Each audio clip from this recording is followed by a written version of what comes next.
जय श्री राधे, जय श्री कृष्ण। आप सभी को एक बार पुनः आप सभी का बहुत बहुत स्वागत है आप ही के यूट्यूब चैनल VKVPS परिवार श्री धाम वृंदावन।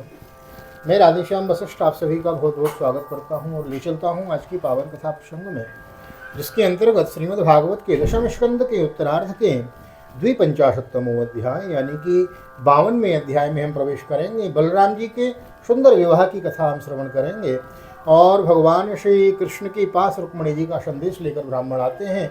यह कथा आज की कथा में हम श्रवण करेंगे। बड़भागी हैं हम आप लोग जो श्रीमद् भागवत की बृहद भागीरथ एक एक अध्याय की हम नित्य कथा श्रवण कर रहे हैं। 18,000 श्लोकों की मूल भागवत मूल कथा यथारूप हम श्रवण कर रहे हैं। आइए देर न करते हुए ले चलता हूँ आज की पावन कथा प्रसंग में।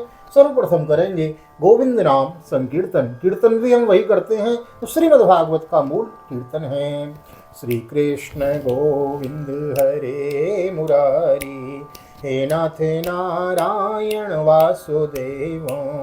श्री कृष्ण गोविंद हरे मुरारी, हे नाथ नारायण वासुदेव। हे नाथ नारायण वासुदेव, हे नाथ नारायण वासुदेव। श्री कृष्ण गोविंद हरे मुरारी, हे नाथ नारायण वासुदेव। नारायणं नमस्कृत्यं नरं चैव नरोत्तमं देवीं सरस्वतीं व्यासं ततो जयमुदीरयेत्। कृष्णाय वासुदेवाय हरे परमात्मने प्रणतः क्लेशनाशाय गोविन्दाय नमो नमः। ओम श्रीमद्भागवत महापुराणम अथ द्विपञ्चाशत्तमोऽध्यायः। श्री शुक उवाच। इत्थं सोनो गृहीतो कृष्णेनेक्ष्वाकुनन्दनः तं परिक्रम्य सन्नम्यो निश्चक्राम गुहामुखात्।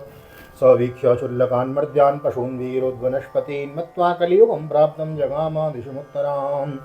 श्री सुखदेव जी कहते हैं, प्यारी परीक्षित, भगवान श्री कृष्ण ने इस प्रकार इक्ष्वाकु नंदन राजा मुचकुंद पर अनुग्रह किया। अब उन्होंने भगवान की परिक्रमा की, उन्हें नमस्कार किया और गुफा से बाहर निकल गए। उन्होंने बाहर आकर देखा कि सबके सब मनुष्य, पशु, लता और वृक्ष वनस्पति पहले की अपेक्षा बहुत छोटे छोटे आकार के हो गए हैं। इससे यह जानकर के कलयुग आ गया। वे उत्तर दिशा की ओर चल दिए। तपः श्रद्धा यतो धीरो निस्संगो मुक्त संशयो समाधाय मनः कृष्णे प्राविशद गन्धमादनम्। मदर्याश्रममासाद्यो नरनारायणालयं सर्वद्वन्द्वो सहसान्तस्तपसाराधयद्धरिम्।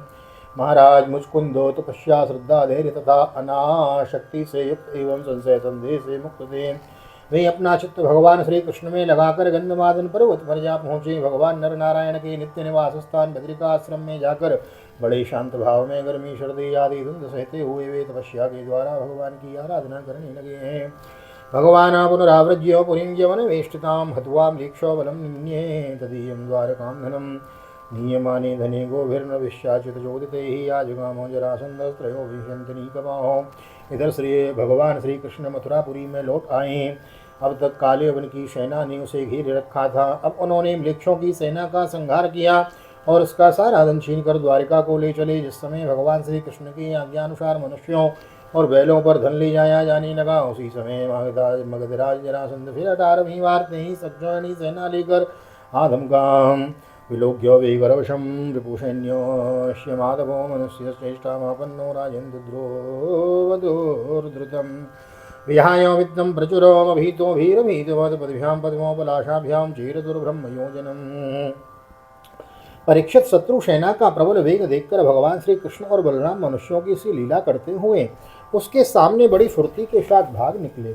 उनके मन में तनिक भी भय न था, फिर भी मानो अत्यंत भयभीत हो गए हों।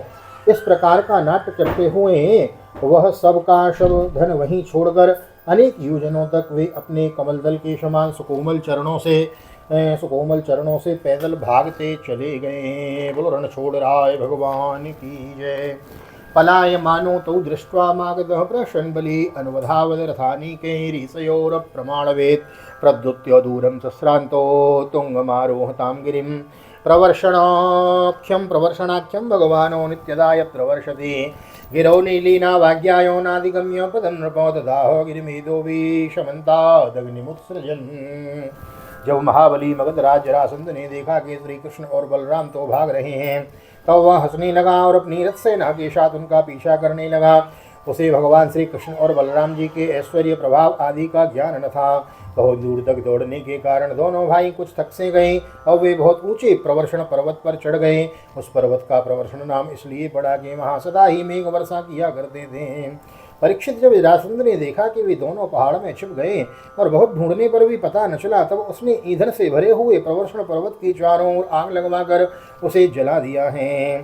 ततो उत्पत्त्योत्तरषादह्यमानो तटात् बहुदशेको योजनोत्तुङ्गान् निप्पेतो दुरदो भुवि अलक्ष्यमाणो रिपुणा सानुगेन यदुत्तमो स्वपुरं पुनरायातो समुद्रो परिखां नृपो सोऽपि दग्धावितिमृषामनवानो बलकेशवो बलमाकृष्य सुमहन्मागधान्मादवमागधौ ययौ माघदो ययौ। जब भगवान ने देखा कि पर्वत के छोर जलने लगे हैं, तब दोनों भाई जरासंध की सेना के घेरे को लांघते हुए बड़े वेग से उस 11 योजन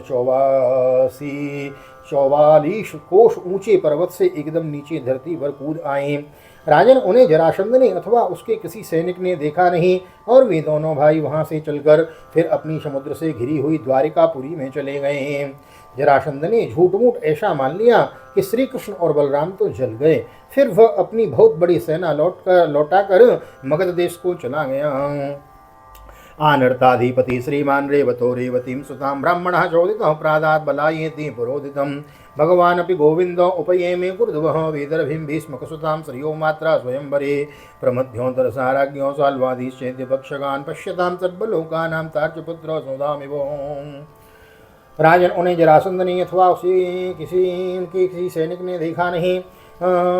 जरासंध ने झूठ मूठ ऐसा मान लिया कि श्री कृष्ण और बलराम तो जल गए और फिर वो अपनी बहुत बड़ी सेना लौटाकर मगध देश को चला गया। यह बात मैं तुमसे पहले ही 9वें स्कंद में कह चुका हूँ कि आनर्त देश के राजा श्रीमान रेवत जी ने अपनी रेवती नाम की कन्या ब्रह्मा जी की प्रेरणा से बलराम जी के साथ ब्याह दी। परीक्षित, भगवान श्री कृष्ण भी स्वयंवर में आए हुए शिशुपाल और उसके पक्षपाती सालों आदि नरपतियों को बलपूर्वक हराकर सबके देखते देखते जैसे गरुड़ ने सुधा का हरण किया था, वैसे ही विदर्भ देश की राजकुमारी रुक्मणी को हर लाए और उनसे विवाह कर लिया। रुक्मणी जी राजा भीष्मक की कन्या और स्वयं भगवती लक्ष्मी जी का अवतार थी। बोल रुक्मणी रमण भगवान की जय। राजोवाचो भगवानो भीष्मकसुतां रुक्मणीं रुचिराननां राक्षसेनो विधानेनो उपयेम इति श्रुतं भगवच्छ्रोतमीक्षामि कृष्णस्यामित तेजसो यथा मागध साल्वादीन् जित्वा कन्यामुपाहरत् ब्रह्मन् कृष्ण कथा पुण्या माध्वीर्लोकमलापः को न तृप्येत शृण्वान् श्रुतज्ञो नित्य नूतनः। राजा परीक्षित ने पूछा, भगवान, हमने सुना है कि भगवान श्री कृष्ण ने भीष्मक नंदिनी परम सुंदरी रुक्मणी देवी को बलपूर्वक हरण करके राक्षस विधि से उसके साथ विवाह किया था। महाराज, अब मैं यह सुनना चाहता हूँ कि परम तेजस्वी भगवान श्री कृष्ण ने जरासंध साल और नरपतियों को जीत कर किस प्रकार रुक्मणी का हरण किया। ब्रह्मर्षि भगवान श्री कृष्ण की लीलाओं के संबंध में क्या कहना है? वे स्वयं तो पवित्र हैं ही, सारे जगत का मल धो बहाकर उसे भी पवित्र कर देने वाली हैं। उनमें ऐसी लोकोत्तर माधुरी है जिसे दिन रात सेवन करते रहने पर भी नित्य नया नया रस मिलता रहता है। भला ऐसा कौन रसिक, कौन मर्मज्ञ होगा जो उन्हें सुनकर तृप्त हो जाए। जिन हरि कथा सुनी नहीं काना, श्रवण रंध्र अहि भवन समाना। राम कथा जे सुनत अघाई, रस विशेष जाना तिन नाई। रामचरित मानस की यह चौपाई और श्रीमद् भागवत का यह श्लोक बोथ आर मीनिंग्स सेम, दोनों का अर्थ एक ही है। श्री शुकवाचो राजासीत् भीष्मको नाम विदर्भाधिपतिर्महान् तस्य पंचाभवत् पुत्रा कन्यका च वराननां। रुक्मकिरजो रुक्मरथो रुक्मबाहुरन्तरो रुक्मकेशो रुक्ममाली रुक्मिण्येषां सुशासति। शोकश्रुत्य मुकुन्दस्य रूपवीर्य गुणाश्रिय गृहगातेर्गीयमानस्तं मेने सदृशंपतिम्। श्री सुखदेव जी कहते हैं, परीक्षित, महाराज भीष्मक विदर्भ देश के अधिपति थे। उनके 5 पुत्र और एक सुंदरी कन्या थी। सबसे बड़े पुत्र का नाम था रुक्मी और 4 छोटे थे जिनके नाम थे क्रमशः रुक्मरथ, रुक्मबाहु, रुक्मकेश और रुक्ममाली। इनकी बहन थी सती रुक्मणी। जब उसने भगवान श्री कृष्ण के सौंदर्य, पराक्रम, गुण और वैभव की प्रशंसा सुनी तो उसके महल में आने वाले सती प्राय गाया ही करते थे। तब उसने यह निश्चय किया कि भगवान श्री कृष्ण ही मेरे अनुरूप पति हैं। ताम बुद्धि लक्षणों दार्यो रूपशीलं गुणाश्रयां कृष्णस्यो सदृशीं भार्यां समुद्वोढुं मनोदधे। बन्धूनो मिक्षतां दातुं कृष्णाय भगिनीं नृपाततो निर्वाय कृष्णद्विड रुक्मी चेद्योममन्यतो। भगवान श्री कृष्ण भी समझते थे कि रुक्मणी में बड़े सुंदर सुंदर लक्षण हैं। वह परम बुद्धिमती है, उदारता, सौंदर्य, शील, स्वभाव और गुणों में भी अद्वितीय है। इसलिए रुक्मिणी ही मेरी अनुरूप पत्नी है। यह भगवान ने रुक्मिणी जी से विवाह करने का निश्चय किया। रुक्मिणी जी के भाई बंधु भी चाहते थे कि हमारी बहन का विवाह श्री कृष्ण से ही हो, परंतु रुक्मी श्री कृष्ण से बड़ा द्वेष रखता था। उसने उन्हें विवाह करने से रोक दिया और शिशुपाल को ही अपनी बहन के योग्य वर समझा। तदविद्यासितापांगिं वेदर्वीं दुर्मनामृतं विचिन्त्याप्तं तिजन् कश्चित् कृष्णाय प्रहेणो धृतम्। जब परम सुंदरी रुक्मिणी को यह मालूम हुआ कि मेरा बड़ा भाई रुक्मी शिशुपाल के साथ मेरा विवाह करना चाहता है, तब वे बहुत उदास हो गई। उन्होंने बहुत कुछ सोच विचार कर एक विश्वास पात्र ब्राह्मण को तुरंत श्री कृष्ण के पास में भेजा है। द्वारकां सौसमभ्येत्य प्रतिहारे प्रवेशितो पश्योताद्यं पुरुषमासीनं काञ्चनासने दृष्ट्वा ब्रह्मणदेवास्तमवरुह्य निजासनात्मवेश्यारञ्चक्रे यथात्मानं दिवौपशो तं भुक्तवन्तं विश्रान्तम् उपगम्य सतां गति पाणिनामे मृषन्पादाव्यग्रस्तमवृक्षतो। जब वे ब्राह्मण देवता द्वारिकापुरी में पहुंचे तब द्वारपाल उन्हें राजमहल के भीतर ले गए। वहां जाकर ब्राह्मण देवता ने देखा कि आदि पुरुष भगवान श्री कृष्ण सोने के सिंहासन पर विराजमान हैं। ब्राह्मणों के परम भक्त भगवान श्री कृष्ण उन ब्राह्मण देवताओं को देखते ही अपने आसन से नीचे उतर गए और उन्हें अपने आसन पर बैठकर वैसे ही पूजा की जैसे देवता लोग उनकी भगवान की किया करते थे। आदर सत्कार कुशल प्रश्न के अनंतर जब ब्राह्मण देवता खा पी चुके, आराम विश्राम कर चुके, तब संतों के परम आश्रय भगवान श्री कृष्ण उनके पास गए और अपने कोमल हाथों से उनके पैर सहलाते हुए बड़े शांत भाव से पूछने लगे। कच्चित् द्विजवरश्रेष्ठो धर्मस्ते वृद्धसम्मतो वर्तते कान्नातिकृच्छेण संतुष्टो मनसः सदा। संतुष्टो यर्हि वर्तेतो ब्राह्मणो येन केनचित् अहीयमानः श्रद्धा स्वार्धार्वात् सौहास्याखिल कामदो असंतुष्टो य सकलं लोकान्नाप्नोत्यद्यपि सुहीश्वर अकिंचनो भी संतुष्टो सिद्धि सर्वांग विज्वरो। ब्राह्मण शिरोमणि आपका चित्त तो सदा सर्वदा संतुष्ट रहता है न। आपको अपने पूर्व पुरुषों द्वारा स्वीकृति धर्म का पालन करने में कोई कठिनाई तो नहीं होती। ब्राह्मण यदि जो कुछ मिल जाए उसी में संतुष्ट रहे और अपने धर्म का पालन करें, उससे च्युत न हो तो वह संतोष ही उसका सारी कामनाएं पूर्ण कर देते हैं। यदि इंद्र का पद पाकर भी किसी को संतोष न हो तो उसे सुख के लिए एक लोक से दूसरे लोक में बार बार भटकना पड़ेगा। वह कहीं भी शांति से बैठ नहीं सकेगा। परंतु जिसके पास तनिक भी संग्रह परिग्रह नहीं है और जो उसी अवस्था में संतुष्ट है, वह सब प्रकार से क्षमता रहित होकर सुख की नींद सोता है। गोधन गज धन बाज धन और रतन धन खान, पर जब आवे संतोष धन सब धन धूरी ही समान। तो संतोष धन सबसे बड़ा धन है।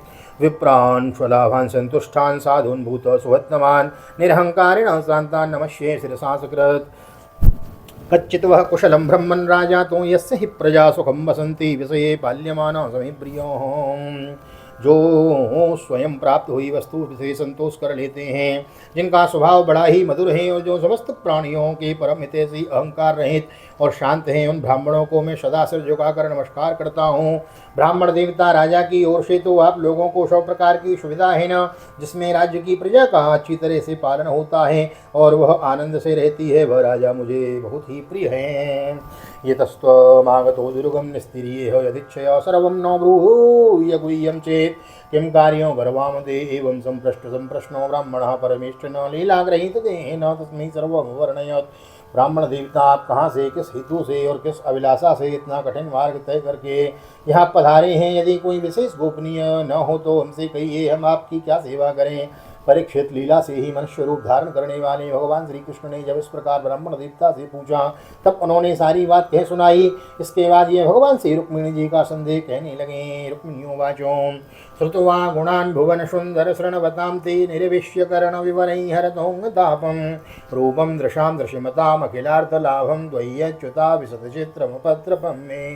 तात्वं मुकुन्द महति कुलशीलरूप विद्या वयो द्रविणधाम विरात्मतुल्यं धीरापतिं कुलवतीन वृणीत कन्या कालेन सिंह नरलो कमनोभिरामं। रुक्मिणी जी ने कहा, पत्र में हे त्रिभुवन सुंदर, आपके गुणों को जो सुनने वालों को कानों के रास्ते हृदय में प्रवेश करके एक एक अंग के ताप जन्म जन्म की जलन बुझा देते हैं। तथा अपने रूप सौंदर्य को जो नेत्र वाले जीवों के नेत्रों के लिए धर्म अर्थ काम मोक्ष चारों पुरुषार्थों के फल एवं स्वार्थ परमार्थ सब कुछ है। श्रवण करके प्यारे अच्युत मेरा चित्त लज्जा शर्म और सब छोड़कर आप में ही प्रवेश कर रहा है। प्रेम स्वरूप श्याम सुंदर चाहे जिस दृष्टि से देखें, कुलशील स्वभाव सौंदर्य विद्या अवस्था धन धाम सभी में आप अद्वितीय हैं। आपने ही अपने ही समान हैं। मनुष्य लोक में जितने भी प्राणी हैं सबका मन आपको देखकर शांति का अनुभव करता है, आनंदित होता है। जो पुरुष भूषण आप ही बतलाइए, ऐसी कौन सी कुलवती महागुणवती और धैर्यवती कन्या होंगी जो विवाह के योग्य समय आने पर आपको ही पति के रूप में वर्ण न करेगी। तन में भगवान खलु व्रत पतिरंग जायो मात्मार्पितश्च भवतोऽत्र विभो विधेहि मा वीर भाग विमर्शतो चेद्य आराध भूमा युवन मृगपतेर्वरिवं भुजाक्षो पूर्तेष्टदत्तनियमव्रतदेव विप्रो गुरुवर्चनादिविरलं भगवान परेशो। मैंने यदि जन्म जन्म में पूर्त कुआं बावली आदि खुदवाना इष्ट यज्ञ आदि करना दान नियम व्रत तथा देवता ब्राह्मण और गुरु आदि का पूजन के द्वारा भगवान परमेश्वर की आराधना की है तो और वे मुझ पर प्रसन्न हो तो भगवान श्री कृष्ण आकर मेरा पाणी ग्रहण करें। शिशुपाल अथवा दूसरा कोई भी पुरुष मेरा स्पर्श न कर सके। आराधितो यदि गदाग्रज एत पाणिं गृहणात् मेन दमघोष सुता दयोन्ये शोभा विनीतमजितोद्वहने विदर्भान् गुप्ता समेत प्रतनापतिभिः परीतो निरमत्य चैद्यमदगेन्द्र बलं प्रसंयो मां राक्षसेन विदिनोद्वह वीर्यशुल्काम् अंतः पुरांतरचरी मनिहत्य बंधुस्त्वामुद्वहे कथमिति प्रवदाम्युपायं पूर्वे दुरस्ति महती कुलदेवी यात्रा यस्यां बहिर्नववधो गिरिजामुपेयाम्। हे प्रभु आप अजित हैं। जिस दिन मेरा विवाह होने वाला हो उसके एक दिन पहले आप हमारी राजधानी में गुप्त रूप से आ जाइए और फिर बड़े बड़े सेनापतियों के साथ शिशुपाल तथा जरासंध की सेनाओं के को मत डालिए, तहस नहस कर दीजिए और बलपूर्वक राक्षस विधि से वीरता का मूल्य देकर मेरा पाणी ग्रहण कीजिए। यदि आप यह सोचते हो कि तुम तो अंतःपुर में भीतर के जनाने महलों में पहरे के अंदर रहती हो, तुम्हारे भाई बंधुओं को मारे बिना मैं तुमसे कैसे ले जाऊं ला सकता हूँ, तो इसका उपाय मैं आपको बतलाई देती हूँ। हमारे कुल का ऐसा नियम है कि विवाह के पहले दिन कुलदेवी का दर्शन करने के लिए एक बहुत बड़ी यात्रा होती है, जुलूस निकलता है जिसमें विवाही जाने वाली कन्या को दुल्हनी को नगर के बाहर गिरिजा देवी के मंदिर में जाना पड़ता है। यस्यांघ्रिपंकजरज स्नपनं महान्तो वाञ्छन्त्यमुत्पते रेवात्मतमोपहत्यै येर्यम्बुजाक्षनलभे अभवत् प्रसादं जय्यामसूनव्रतकर्ष शतजन्मभिष्यात्। कमलनयन उमापति भगवान शंकर के समान बड़े बड़े महापुरुष भी आत्मशुद्धि के लिए आपके चरण कमलों की धूल से स्नान करना चाहते हैं। यदि मैं आपका वह प्रसाद आपकी वह चरण धूल नहीं प्राप्त कर सकी तो व्रत द्वारा शरीर को सुखाकर प्राण छोड़ दूंगी, चाहे उसके लिए सैकड़ों जन्म क्यों न लेने पड़े। कभी न कभी तो आपका वह प्रसाद अवश्य ही मिलेगा। ब्राह्मणों वाचों यद्देते गुह्य संदेशा यद देवो मया हृतो विमृश्यो कर्तुम यच्चात्र क्रियताम तदनंतरम।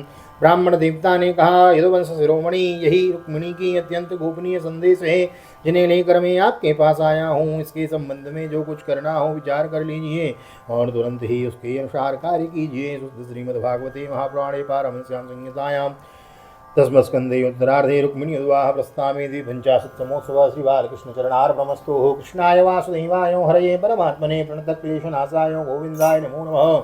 हरे कृष्णो कृष्ण कृष्ण हरे हरे हरे राम राम राम हरे हरे। राधे कृष्ण कृष्ण कृष्ण राधे राधे राधे श्याम श्याम राधे राधे। बोल राधा गोविंद भगवान की जय।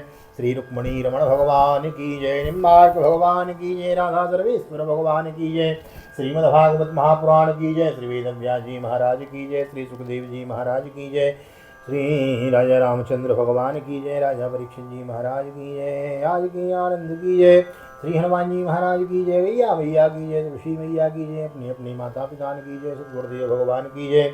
आज के आनंद की जय। जय श्री राधे जय श्री राधे श्री राधे श्याम जय जय राधे जय श्याम। सबको मिले वृंदावन धाम ऐसी प्रार्थना मेरी ठाकुर जी के चरणों में।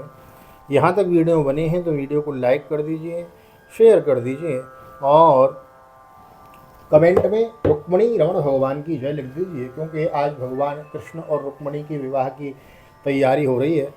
कल की कथा में हम बड़ा सुंदर रुक्मिणी हरण की कथा श्रवण करेंगे, किस प्रकार भगवान कृष्ण पहुँचते हैं